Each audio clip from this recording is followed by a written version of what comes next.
Hello বন্ধুরা, আমি দীপিকা, লিপির পৃথিবী চ্যানেলে তোমাদের অনেক অনেক অনেক ওয়েলকাম। আজকে হচ্ছে 10ই ডিসেম্বর, আজকে আমাদের অ্যানিভার্সারি। তো এবারে অ্যানিভার্সারিটা একদমই ঘরোয়াভাবেই পালন করব, কিন্তু এখন যাচ্ছি আমি একটা খুব স্পেশাল কাজে, যেটা আমি কোনোবারই অ্যানিভার্সারিতে করিনি। আমি বার্থডেতে সাধারণত এই ধরনের কাজগুলো করে থাকি, তো এবারে ভাবলাম সেভাবে সেলিব্রেশন না করে এইভাবেই আমাদের বিবাহ বার্ষিকীটাকে উদযাপন করি। তাহলে চলো, তোমাদের সাথে তো সবটাই শেয়ার করব। ভিডিওটা যদি ভালো লাগে একটা লাইক করে দিও, তাহলে পুরো ভিডিওটা দেখতে থাকো। আর হ্যাঁ, আমাদের দুজনকে সবাই বড়রা যারা আছো অনেক অনেক অনেক আশীর্বাদ করো। আমাদের দুজনের তরফ থেকেও তোমাদেরকে অনেক অনেক অনেক প্রণাম জানাই, ছোটদের অনেক অনেক অনেক ভালোবাসা জানাই। সকাল থেকে একদম রান্নার তোড়জোড় শুরু হয়ে গেছিল। মা যেহেতু অনেক রকম পদ করেই আমাদের দুজনকে খেতে দেবে, মা আছে, ঠাকুমা আছে, আমার দিদাও এসে গেছে। সব কিছু আর কি নিজেরাই ঘরোয়াভাবেই বানাচ্ছে। দেখো, মেনুতে ছিল দুপুরের সাদা ভাত, তার সাথে ছিল ডাল, বেগুন ভাজা, ফুলকপি ভাজা, লাল শাক ভাজা, পমফ্রেট মাছ ভাজা, কাতলা মাছ ভাজা, কাতলা মাছ ছিল ফুলকপি দিয়ে, চিংড়ি পোস্ত, চাটনি, পাঁপড়, মিষ্টি, দই আর ক্যাডবেরিটাও আমার ঠাকুমা আমাদেরকে এরকমভাবে সাজিয়ে দিয়েছিল। ঝটপট করে আমরা খেয়ে নিলাম, তারপরে বেরিয়ে পড়লাম সেই স্পেশাল কাজটায়। আমি সাধারণত এই কাজগুলো প্রতি বছর জন্মদিনেও করে থাকি, কিন্তু এবার আমি আর আমার হাজব্যান্ড দুজন মিলেই ভেবেছিলাম আমাদের অ্যানিভার্সারির দিনেও কিছু মানুষকে আমরা কিছু জিনিস আর কি দেবো। তো আমরা চলে গেছিলাম বেলঘরিয়া স্টেশনে। বেলঘরিয়া স্টেশনে গিয়ে আমরা কিছু মানুষকে যে কিছু দিতে পেরেছি, আমাদের দুজনেরই ভীষণ ভালো লেগেছে। আমরা দিয়েছিলাম কম্বল, টেস্ট অ্যান্ড বাইটের একটা প্যাকেট ছিল খাবারের, আর ছিল জলের বোতল। তোমরা অনেক অনেক অনেক আশীর্বাদ করো। এবছর আমরা যতজনকে দিতে পেরেছি তার থেকে যেন পরের বছর আরও বেশি জনকে আমরা দিতে পারি। যাই হোক, আমরা শুধু বেলঘরিয়া চত্বরেই দিয়েছি তা নয়, আমরা কিছু রাস্তাতেও যারা আর কি থাকেন সেরকমও কিছু মানুষকে দিয়েছি। সত্যি বলতে আমার এই কাজটা করে ভীষণই ভালো লেগেছে। জন্মদিনটা তো আমি কিছু বাচ্চাদের সাথে সেলিব্রেট করি। যাই হোক, সন্ধেবেলা ঝটপট করে তারপরে বাড়ি ফিরে এলাম। একদম সিম্পলভাবেই রেডি হয়েছি, যেহেতু সেরকম তো কেউই আসবে না। এটাই ছিল সন্ধ্যের লুক আমার।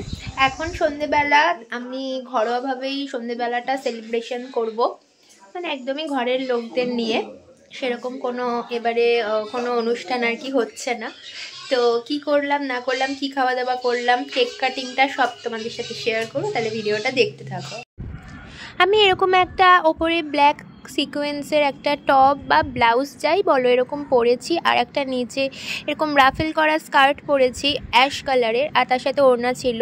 এরকমভাবে রেডি হয়েছি, কীরকম লাগছে আমাকে জানিও। আর আমাদের দেখো এরকম দুটো কেক কাটা হয়েছে। একটা ছোট্ট কিউট কেক ছিল, এটা এগলেস, ঠাকুমার জন্য বিশেষ করে আনা হয়েছে।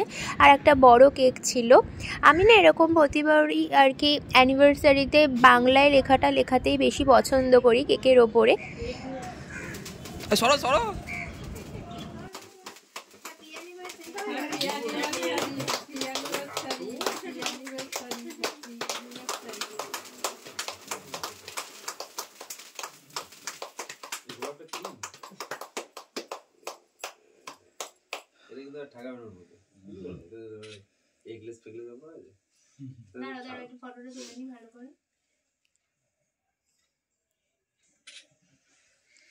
শুনতে পারে তো মনে থাকো।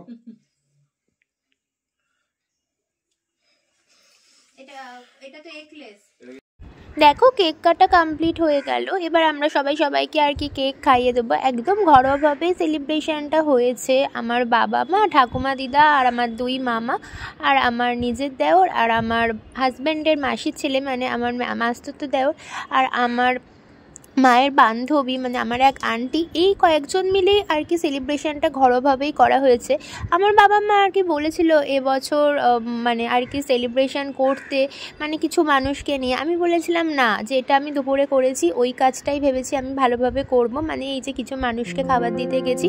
তারপর বলেছি একদম ঘরোয়াভাবেই এই আর কি ঘরের মানুষদের নিয়ে সেলিব্রেশনটা করব। যাই হোক, তোমরা দেখতে থাকো ভিডিওটা।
দেখতেই পেলে আমরা দুজনেই বড়দের কাছ থেকে গিফট পেলাম।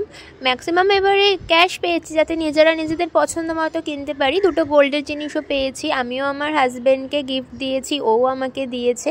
স্পেশাল ডেগুলোতে বড়দের কাছ থেকে গিফট পাওয়ার মজাটাই কিন্তু আলাদা, তাই না? কিন্তু বড়দের আশীর্বাদ হচ্ছে আমার কাছে সব থেকে বড় উপহার। ডিনারের জন্য বাবা বানিয়েছিল মাটন কষা, সেই সময় ভিডিও করতে পারিনি যেহেতু আমি ছিলাম না দুপুরের দিকটা আর কি। আর করেছিল ফিশ ফ্রাই, সেটা আগের দিনকেই করে রেখেছিল, এভাবে রেখে দিয়েছিল, জাস্ট ফ্রাই করে খাওয়া হয়েছে সেদিনকে সন্ধ্যেবেলা আর কি। ফিশ ফ্রাইয়ের পুরো ভিডিওটা তোমাদের সাথে আমি শেয়ার করব এরপরে, আমি সব ক্লিপগুলোই তুলে রেখেছি। ভীষণ ভালো আমার বাবা ফিশ ফ্রাই বানায়, সব রান্নাই খুবই সুন্দর বানায় আর কি। এখন বাবা অতটাও রান্না করে না। আর দেখো আমাদের দুজনের জন্য স্পেশালি ছিল mixed fried rice, chilli chicken আর মাটন কষা। এমনিতে আমাদের সেদিনকার মেনু ছিল রুমালি রুটি, চিলি চিকেন, মাটন কষা সবার জন্য ছিল। আর আমি আমার হাজব্যান্ড যেহেতু স্পেশাল ওই দিনের, তো আমাদের জন্য মিক্সড ফ্রাইড রাইসটা কিনে আনা হয়েছিল। তার সাথে চাটনি পাঁপড় তো ছিল, রসগোল্লা ছিল, আর ছিল আইসক্রিম। এটাই ছিল আমাদের অ্যানিভার্সারি স্পেশাল ডিনার মেনু। আর আমার ঠাকুমা অনেকক্ষণ ধরেই বলছিল ধান দুব্বদি তোদের আশীর্বাদটা করা হলো না, তো ভাবলাম ঠাকুমার মনের ইচ্ছাটা কেন অসম্পূর্ণ থাকবে। তো একদম রাতের বেলা, তখন কিন্তু প্রায় 12টা বেজে গেছে, দেখো ঘড়িতে দেখতেও পাচ্ছ 12টাই বাজে। তো ঠাকুমাকে বললাম ঠিক আছে চলো করে নাও, আমাদের দুজনকে ধান দুব্ব প্রদীপ দিয়ে আশীর্বাদ। ড্রেসটা তো চেঞ্জই করে ফেলছিলাম, কিন্তু হঠাৎ মনে পড়লো যে ব্লগটা তো এন্ডই করা হয়নি। যাই হোক, আজকের ভিডিওটা তোমাদের সাথে যতটা পারলাম শেয়ার করলাম। আমাদের ঘরোয়াভাবেই সেলিব্রেশন হলো এবছরের অ্যানিভার্সারি, আর আমরা তো একটা স্পেশাল কাজ করেছি, মোস্ট প্রবাবলি ওটা আমি শর্টে দেবো, তো তোমরা দেখে নিও। যদি আজকের ভিডিওটা ভালো লাগে একটা লাইক করে দিও। দেখা হচ্ছে নেক্সট কোনো ভিডিওতে। সবাই খুব ভালো থেকো, সুস্থ থেকো, আর সব সময় হাসতে থেকো। তাহলে টাটা।